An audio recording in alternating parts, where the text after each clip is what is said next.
আসসালামু আলাইকুম এভরিওয়ান। আজকে আমি আলু দিয়ে মলা মাছ চচ্চড়ি করব।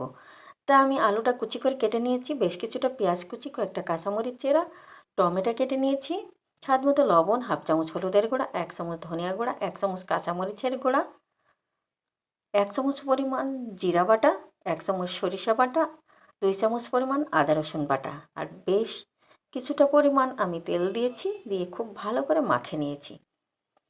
যত ভালো মাখানো হবে রান্নাটা ততই ভালো লাগবে। এবার আমি মলা মাছগুলো দিয়ে আলতোভাবে মাখিয়ে নিয়ে খুব সামান্য পরিমাণ পানি দিয়ে রান্নাটা করে নেব। এই রান্নাটায় খুব বেশি পানির প্রয়োজন নেই। এবার আমি ঢাকনা দিয়ে ঢেকে রেখে রান্নাটা করে নেব। মাঝে একটু নেড়ে দিয়েছি, আর কিছুটা ধনিয়া পাতা দিয়ে ঢাকনা দিয়ে ঢেকে রেখে আরেকটু রান্না করে নেব ঝোল শুকানো পর্যন্ত। তো আমার রান্নাটা রেডি। তা কার কার এভাবে মলা মাছ চচ্চড়ি ভালো লাগে? আল্লাহ হাফেজ।